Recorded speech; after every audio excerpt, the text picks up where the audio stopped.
All right. Hopefully I'm recording. Good morning, everybody. This is the second video.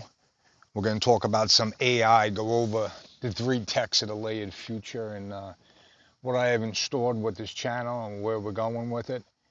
I think the first time I was actually talking about how what I did originally was design construction. It kind of came off as if, I just jumped off of that and said, hey, let me jump on the bandwagon for AI and blockchain and all this stuff. But that's really not the case. Um, as far as background, going as far back to the 80s, I used to be into computers. I used to help in the 90s, a couple companies start growing with their internet. I then used the internet for my business, which was construction, going forward, understanding that it was a powerful tool. Um, 2008, after the housing crash, I didn't get affected because of over leveraged in any kind of investment properties, but a lot of work I did was for flip companies and investors. So when they got affected, it rolled down and ended up affecting my company as well, which led me going into deeper research exactly what was going on because the disruption changed everything so much.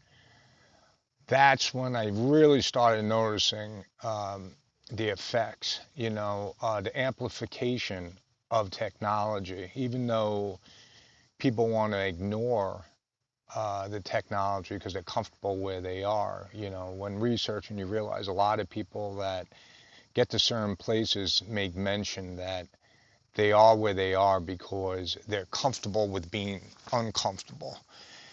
And these technologies or advancements actually are propelling them forward. So with the 2008 crash, we realized that the money system, a lot of things had to change. That's where you saw the introduction of blockchain in the way of Bitcoin. Now, many people, it, I saw it. It wasn't the main thing on my radar, but I noticed it.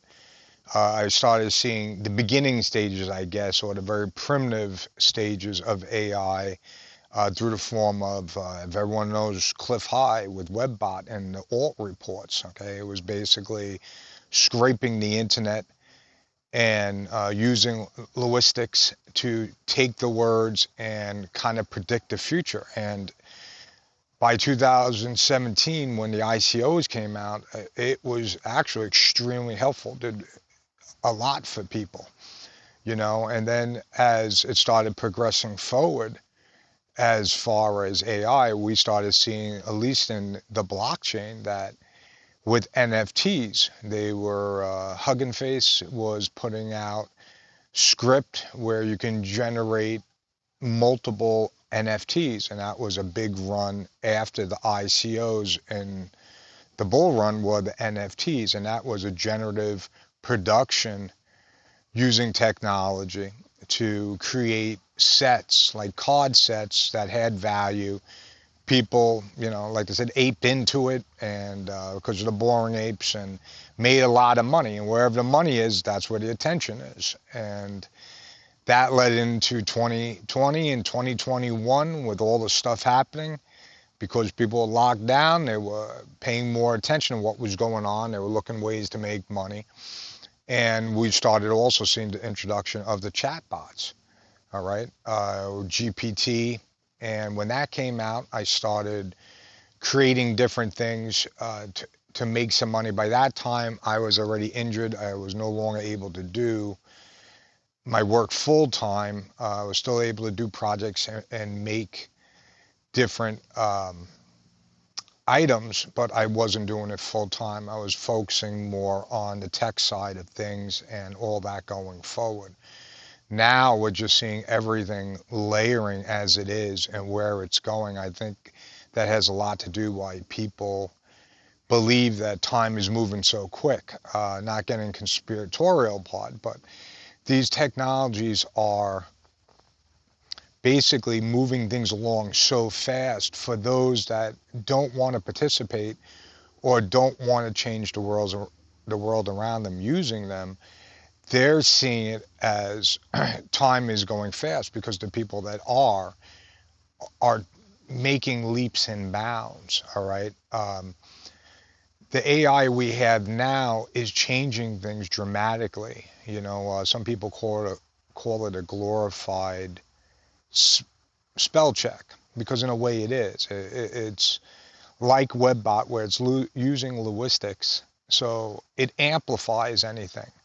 The more context you give it, or the better information. Almost like having an apprentice. When they first start out, they lack that basic knowledge of, your trade, your industry, the tools, the material, the structure and methods of what you're doing. And as time goes on, they pick it up.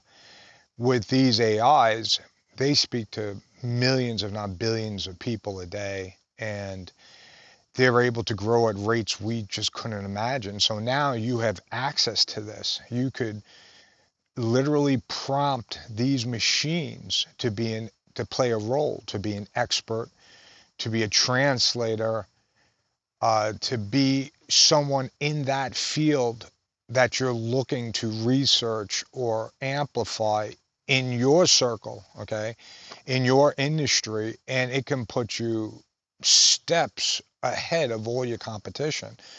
So right now, people are more concerned about, the white collar and the coders are going to lose their jobs and everything. But in all actuality, it doesn't matter what you're involved in. You can amplify if you use these things as a second brain, say, to amplify your thoughts. Command it, not just ask questions. With the search engines, it was like getting access to a digital library, and it was still limited to what that library or what books it had in that library, right? So different search engines were better than others. Google ended up being the top.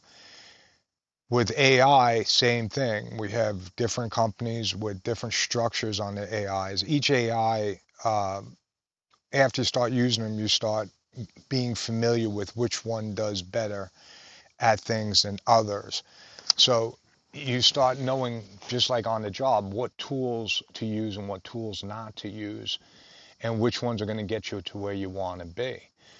You don't need to make programs if you're a tradesman or optician or someone that does a service trade, but to get leads, to organize your paperwork. I mean, heck, even with the design construction, right? I had to think of an idea, get the raw material or the products, making a marriage of them, and turn that over in a matter of weeks, if not a month or so. Whereas some people, they develop products and it takes them, years. So something like this tool, I realized to put in what I needed, and it was able to pull all these ideas down from other conversations and just get the juices flowing, get things rolling, where I was able to turn things around so quick and get ideas that they were my ideas in a sense, because it was just an amplification of where I was directing the AI. And that's something that really you want to focus on. These AIs need to be directed. They're not crystal balls where you're asking them questions and they're just giving you an answer. You could, but you're not going to get the quality of results, and you're not going to get results that you could actually amplify what you do by just using it as a crystal ball. So those are some things that I'm definitely going to be showing people. Like I said, I hang around with a lot of these tech group guys, and they're very deep. So I get lost sometimes because I'm not at that level. I'm not a developer coder. I know enough to get in trouble, but I understand it at a basic level. And when speaking to regular people, I think I'm still in that group. I'm talking to them, and I just say these simple things that are common knowledge now after being around them for a bit. And the people are blown away. I didn't know I can do that. I didn't know it would be this easy to do that. And these are things that just might save you a few hours a day, all right, or even a few hours a week. So if you're getting, figure $100 an hour, 5 hours a week, all right, you're talking about tens of thousands of dollars if your time is your money that you can save by using this simple tool that literally costs you only a couple $100s a year to use. I mean, they have free levels you can even use to start out with. But the different things you can do, I mean, not only can you, type into it, but you can dictate and it even can see. So now you can take pictures of things, reason and logic with it, and this tool will bring you back results that can help you figure out things that might have took you a lot longer to figure out. You know, the people who are very scared about this, they might just be looking at another way. And don't get me wrong, I'm not saying it's not scary because it is a tool, right? So a gun is a tool. It can feed your family, protect your family, but that same gun can be picked up and, used to shoot your neighbor, which I'm not encouraging, but I'm saying it's done every day. What it is the focus. These tools focused properly with just some basic knowledge of using them can increase not only your bottom dollar, but also the productiveness of your life. Because even if you don't want to look at dollar values, just having extra hours a day to do what you want is something that is profitable. And a lot of people are just very comfortable with being in a comfortable place, and they fall into a normalcy bias, and they get upset that these things are changing around them. When researching like people who would be considered wealthy, a lot of times they admit they're no different than you and I. It's just that they're willing to do things that you and I are not willing to do.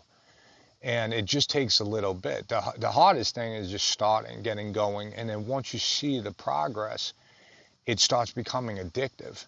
And not in the sense, in a negative way, but in a sense that you start realizing how good that tool is. We had that in the trades when, you went from hand tools to electric tools to now battery powered tools.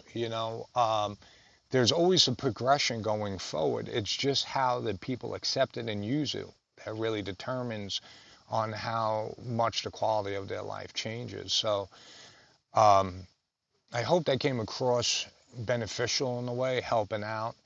With the AI, I'm going to show a lot of basics. I'm going to try to show people that, whether they do something or don't do something, there's still consequences to that. So the people say, well, I didn't do nothing. Well, you can stand there and do nothing. But as a result, you might not like the consequences as possibly taking a chance and doing something.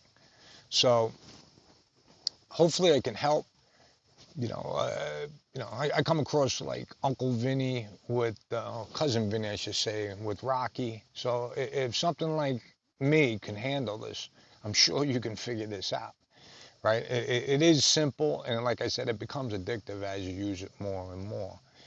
Simple things of just how to speak to it properly, what it can be used for, become common knowledge. You have to do it in just a few times. And then you want to use it more. It becomes very comfortable at that point.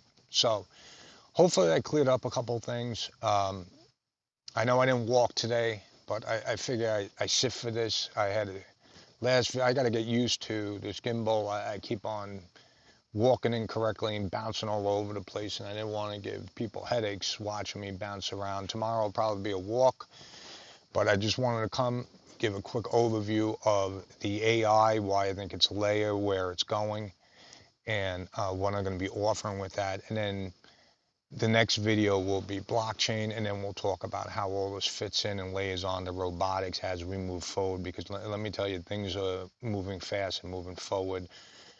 Like I said earlier, last time, it's not that they're coming, they're being worked on and currently happening. So have a great day, and I'll see you on the next one. Ciao.